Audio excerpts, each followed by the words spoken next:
बच्चों, मैं माननी मेहर, हिंदी शिक्षिका। मैं आपको कल भिन्नार्थक शब्द पढ़ाई थी। आज भी मैं कुछ भिन्नार्थक शब्द कराऊंगी।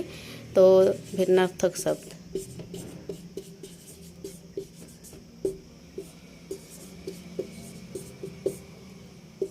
तो हमारा जो पहला दो शब्द है भिन्नार्थक शब्द का, बात और बात।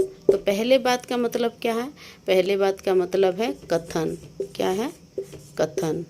और क्या बोल सकते हैं? बातचीत। क्या बोल सकते हैं? बातचीत। ठीक है। तो पहले बात का मतलब है कथन, बातचीत। और दूसरे जो बात है, ये बात है, ये बात। बात का मतलब है वायु। क्या? वायु, पवन। इसका मतलब है वायु, पवन। ठीक है। और हमारा दो शब्द है बहन, बहन, वहन।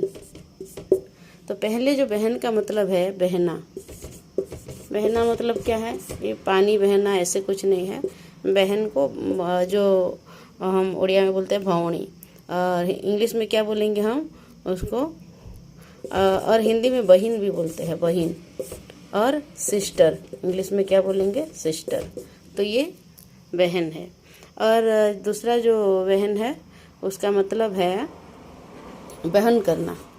वहन करना मतलब कोई बोझ उठाना। बोझ उठाना भी बोल सकते हैं हम, बोझ उठाना। बोझ उठाना भी बोल सकते हैं।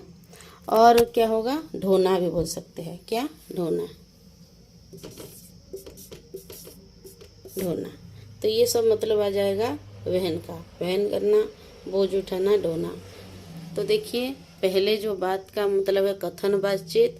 दूसरे बात का मतलब है वायु, पवन। और पहला वहन, बहन का मतलब है बहना, बहिन, सिस्टर।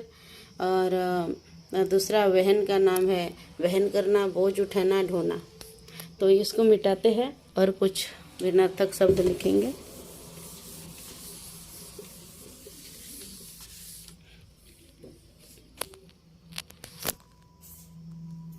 और दो शब्द है हमारा, एक शब्द है बास, वास, और दूसरा शब्द है बास। जो पहले वास का मतलब है वास करना। वास करना मतलब निवास करना। यहाँ पर निवास भी हो जाएगा, निवास। ठीक है, निवास करना। ठीक है, वास, वास करना, निवास करना। और दूसरा जो बास का मतलब है, इसका मतलब है गंध। क्या है? गंध। जो दुर्गंध, सुगंध, जो भी हो सकता है, गंध। ठीक है। तो ये बास का मतलब है गंध। पहले वास का मतलब है बास करना, निवास करना। और दो शब्द लेंगे। सर, एक शब्द है सर और एक शब्द है सर। और उच्चारण समान है। देखो, उच्चारण थोड़ा ये बिल्कुल समान हो रहा है। एक तो दंतस्व में सर बोलेंगे, दूसरा तालव्य स है सर। तो उच्चारण थोड़ा अलग है, मगर क्या है, यहाँ पर कोई मात्रा नहीं है। यहाँ पर कोई मात्रा नहीं है। तो ज़्यादातर लोग तो उच्चारण को समझ नहीं पाते, हर समान कर देते हैं। सर, सर, ऐसे उच्चारण में वो अंतर नहीं लाते, सर सर बोल देते हैं।